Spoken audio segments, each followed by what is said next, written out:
स्वागत है आपका। चलिए करते हैं बातें इधर उधर की।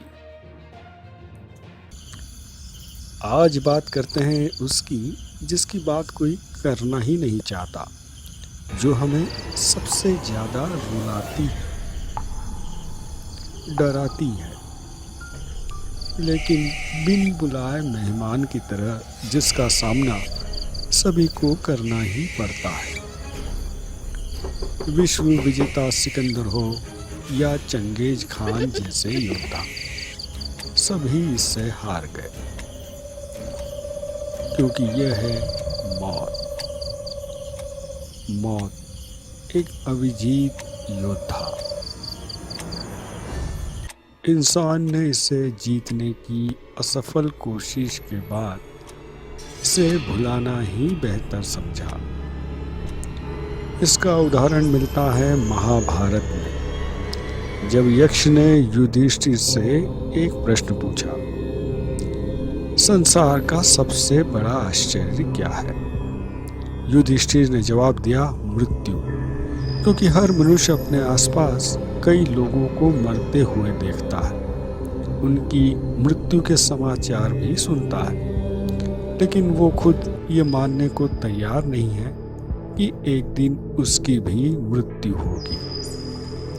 खेल कूद, मनोरंजन, नाटक, फिल्म और नशीले पदार्थ भी इन सब के आविष्कार की पृष्ठभूमि में मृत्यु ही है, ताकि इस निश्चित घटना को इंसान भूलता रहे। तो ये मृत्यु होती क्यों है? हत्या, दुर्घटना, प्राकृतिक प्रकोप, आत्महत्या, ये मौत के बाहरी कारण है, लेकिन शरीर भी खुद की ही हत्या करता रहता है। यह है आंतरिक कारण, जिससे होती है सामान्य मृत्यु या कहें तो प्राकृतिक मृत्यु। लेकिन हम सिर्फ बात करेंगे सामान्य या प्राकृतिक मृत्यु की। मृत्यु के बारे में विज्ञान और अध्यात्म की राय अलग अलग है। पहले बात करते हैं विज्ञान की दृष्टि में मृत्यु क्या है। लेकिन प्राकृतिक मृत्यु को समझने के लिए बुढ़ापे को समझना भी जरूरी है, क्योंकि इस मृत्यु का कारण बुढ़ापा ही है, या यूं कहें तो बुढ़ापे का चरम बिंदु ही मृत्यु है। तो सवाल उठता है कि यदि बुढ़ापे को रोक दिया जाए तो मृत्यु को भी रोका जा सकता है। इसलिए पहले समझते हैं बुढ़ापे को। इसे समझना बहुत जरूरी है। दुनिया में प्रतिदिन 1.5 लाख लोग बुढ़ापे की मौत का शिकार होते हैं। आखिर ये बुढ़ापा आता ही क्यों है? चलिए इसके लिए फिर से विज्ञान का रुख करते हैं। विज्ञान न तो आत्मा को मानता है न परमात्मा को। उसका मानना है कि जो कुछ भी है वो शरीर ही है, यही जीता है, यही मरता है, और ये शरीर बना है कोशिकाओं से। यानी शरीर कुछ और नहीं, असंख्य कोशिकाओं का समूह ही है। कोशिकाएं मिलकर टिश्यू बनाती हैं और टिश्यू मिलकर अंग बनाते हैं, और ये अंग मिलकर बनता है शरीर।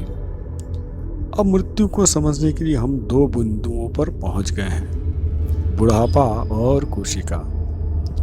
यानी शरीर बूढ़ा होता है और उसकी मृत्यु होती है। अब इसका ये मतलब निकला है कि शरीर का बुढ़ापा मतलब कोशिकाओं का बुढ़ापा, और शरीर की मौत मतलब कोशिकाओं की मौत। अब हम सही बिंदु पर पहुंच गए।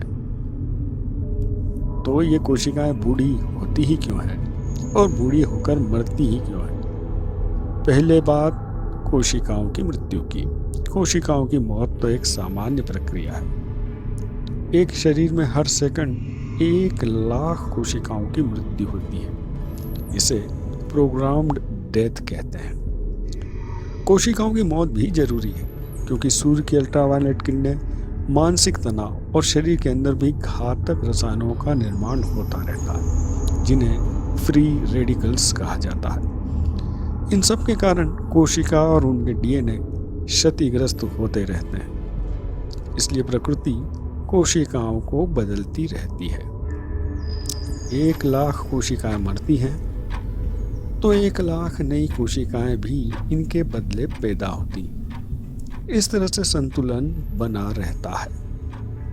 लगभग 6 महीने में पूरे शरीर की कोशिकाएं बदल दी जाती हैं और हमें नया शरीर प्राप्त होता है। ताज्जुब की बात है कि इस बात का हमें पता भी नहीं चलता। हम पूरी तरह बदल दिए जाते हैं। धन्यवाद देना चाहिए प्रकृति को जो हमारा इतना ध्यान रखती है। कोशिकाओं का बदला जाना वैसा ही है जैसे हम अपने कार के पार्ट समय समय पर बदलते रहते हैं। कोशिकाएं कैसे बदली जाती है? यह होता है कोशिका विभाजन की प्रक्रिया से। बुढ़ापा या मृत्यु को समझने के लिए अब कोशिका विभाजन को भी समझना पड़ेगा। मृत्यु को समझने का सफर शुरू हुआ बुढ़ापे से, जो पहुंचा कोशिका पर, अब पहुंच चुका है कोशिका के विभाजन पर। लेकिन ये विभाजन होता कैसे है? हमारा इतना बड़ा शरीर कोशिका विभाजन की ही देन है। थोड़ा से समझते हैं। हमारे जन्म से माता पिता के जीनोटिक मटेरियल से हमें हमारा नया जेनेटिक मटेरियल प्राप्त होता है। इसे डीएनए कहते हैं। और ये नया डीएनए अपनी कोशिका को विभाजित करके 2 नई कोशिकाएं बनाता है। अब यह 2 कोशिकाएं भी विभाजित होकर 4 नई कोशिकाएं बनाती हैं। इस तरह से यह विभाजन सतत जारी रहता है। डीएनए की लंबाई लगभग 2 मीटर होती है। अब इतनी सी छोटी सी कोशिका में इतना लंबा डीएनए कैसे समझ सकता है? प्रकृति समझदार है। वह इस डीएनए को स्प्रिंग जैसा कंप्रेस कर देती है। इसी आकृति को क्रोमोसोम कहा जाता है। कोशिका विभाजन क्रोमोसोम से ही शुरू होता है।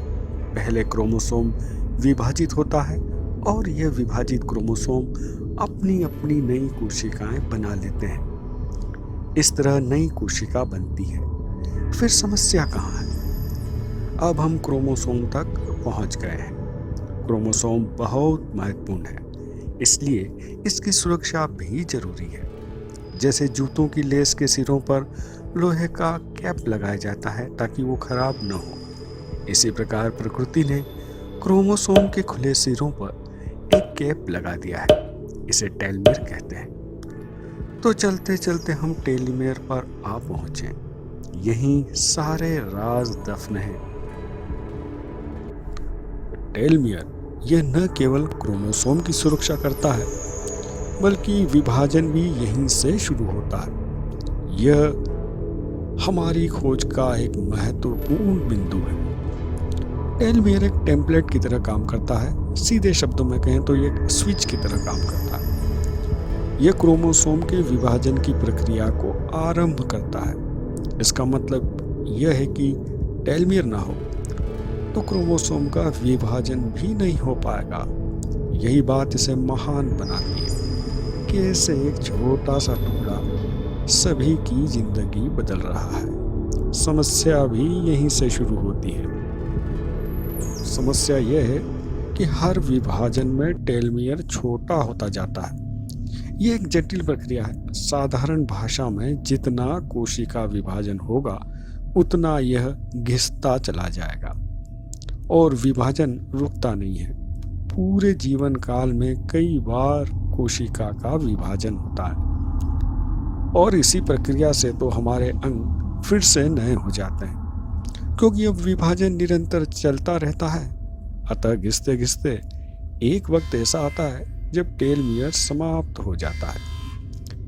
इससे क्रोमोसोम और कोशिका नष्ट तो नहीं होती, लेकिन अब और विभाजन नहीं होगा, क्योंकि टेलोमेर क्रोमोसोम के सिरों पर मौजूद नहीं है। अब कोशिका का विभाजन भी नहीं तो नई कोशिकाएं भी नहीं। अब शरीर को पुरानी कोशिकाओं से काम चलाना पड़ेगा। इसे हम ऐसे समझ सकते हैं, जब पुरानी मॉडल के कार के स्पेयर पार्ट्स बाजार में नहीं मिलते तो पुराने पार्ट से ही जैसे तैसे काम चलाना पड़ता है। लेकिन कुछ ही दिनों में ये पार्ट्स और ख़राब होने लगते हैं और आखिरकार कार चलना बंद हो जाती है। यही हाल शरीर का भी होता है। नई कोशिकाएं नहीं मिल रही हैं, पुरानी धीरे धीरे कमज़ोर पड़ रही हैं। इस कारण शरीर के अंगों की कार्य क्षमता भी कम होती जाती है। यह बुढ़ापे के लक्षण हैं। चेहरे की झुर्रियां इसका पहला संकेत है। संकेत है कि अब नहीं तो जान नहीं आएगी। शरीर के ऊपर लक्षण दिखते हैं तो अंदर के अंगों की हालत भी ऐसी ही होती है। वह धीरे धीरे कमजोर पड़ चुके हैं क्योंकि उनकी कोशिकाएं बदली नहीं जा रही हैं। और एक समय ऐसा आता है जब शरीर का हर अंग हथियार डालने लगता है, हालात बिगड़ते जाते हैं और इसका अंत होता है एक और मृत्यु से। प्राकृतिक तरीके से टेलोमेयर छोटा होता जाता है, लेकिन इंसान भी इसे छोटा करने के लिए कम मेहनत नहीं करता। स्मोकिंग, मानसिक तनाव, जंक फूड, इनके द्वारा हम इसे छोटा करते जाते हैं और हमारी मेहनत रंग लाती है और हम समय से पहले बूढ़े हो जाते हैं। तो सवाल उठता है, प्रकृति ने इस टेलोमेयर की लंबाई बनाए रखने की कोई व्यवस्था क्यों नहीं की?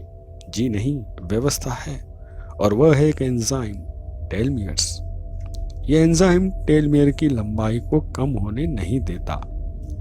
जब टेलोमेयर की लंबाई कम होती है तो यह एंजाइम खुद वहां जाकर बैठ जाता है और टेलोमेयर की लंबाई बनी रहती है। लेकिन समस्या यह है कि यह एंजाइम केवल भ्रूण में ही सक्रिय रहता है, इसलिए क्योंकि वहां तेजी से शरीर का निर्माण करना होता है। इसके लिए कोशिका विभाजन रुकना नहीं चाहिए। इसलिए एंजाइम टेलोमेयर का रूप धारण करके छोटे होते टेलोमेयर की लंबाई कायम रखता है और कोशिकाएं विभाजित होती जाती हैं और शरीर के अंग तेजी से बनने लगते हैं। लेकिन जब जन्म होता है तो यह एंजाइम निष्क्रिय हो जाता है। यह एंजाइम यदि सक्रिय हो जाए तो कितना अच्छा होगा, बुढ़ापा आएगा ही नहीं। जी नहीं, ऐसा नहीं है। इसके सक्रिय होने पर एक खतरा भी है और वो खतरा है कैंसर का। कैंसर का मतलब है बहुत ज़्यादा कोशिकाएं, ज़रूरत से ज़्यादा। कैंसर की कोशिकाओं में यह एंजाइम टेलोमेयर्स सक्रिय रहता है और उनमें बड़ी तेजी से विभाजन होकर और भी नई नई कोशिकाएं बनती हैं और ये इकट्ठा होकर एक ट्यूमर बनाती है। यही कैंसर है। अब जोखिम दोनों स्थितियों में है। एक तरफ बुढ़ापे की समस्या, दूसरी तरफ कैंसर का जोखिम। यदि वैज्ञानिक इन दोनों में संतुलन स्थापित कर लें तो बात बन सकती है, लेकिन यह एक बहुत जटिल समस्या है। यदि कैंसर की समस्या को दूर कर लिया जाए तो क्या बुढ़ापा हमेशा के लिए खत्म किया जा सकेगा? और क्या जीवन भी अनवरत चलता रहेगा, यानी हम अमर हो जाएंगे?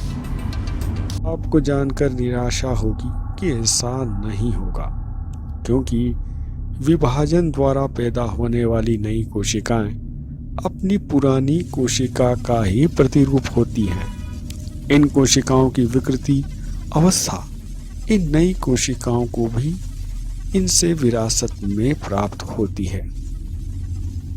ऐसा नहीं होता तो 6 महीने में जब हमारा शरीर पूरा बदल जाता है तो सारी विकृतियां भी नई कोशिकाओं के साथ समाप्त हो जाती।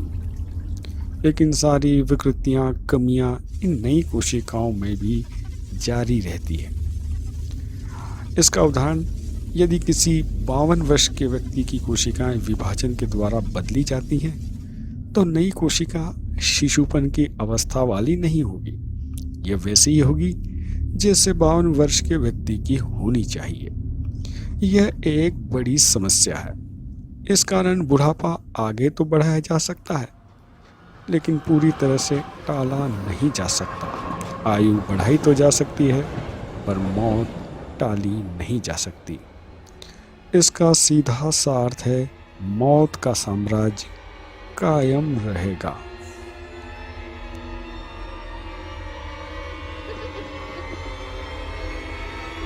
लेकिन विज्ञान भी हार नहीं मान रहा है। उसकी खोज निरंतर जारी है।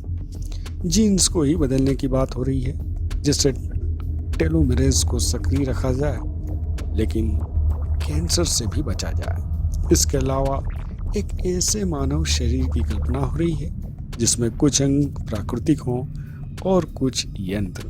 इसे साइबोर्ग कहा जाता है, लेकिन यह सब दूर की कौड़ी है। विज्ञान जितना उन्नति करता है, समस्या भी जटिल हो जाती है। जैसे दिमाग की न्यूरॉन सेल्स, यह भी एक जटिल विषय है। यह है मृत्यु के विषय में विज्ञान की धारणा। अब बात अध्यात्म की, जिसकी चर्चा अगले अंक में होगी। यहाँ सिर्फ छोटी सी झलक। अध्यात्म मृत्यु को तो मानता ही नहीं। भगवद गीता में भगवान कृष्ण अर्जुन से कहते हैं, न तो ऐसा ही है कि मैं किसी काल में नहीं था, तू नहीं था, अथवा ये राजा लोग नहीं थे, और न ऐसा ही है कि इसके आगे हम सब नहीं रहेंगे। यह श्लोक बताता है कि अस्तित्व हमेशा बना रहता है। यदि सदैव अस्तित्व बना रहता है, तो फिर हम लोगों को मरते हुए देखते हैं, वो क्या है? फिर मौत किसकी हो रही है? अभी के लिए इतना ही, बाकी बातें अगले अंक में। इस अंक को देखने के लिए धन्यवाद। आते रहिए हमारे चैनल पर, होंगी बातें इधर उधर की।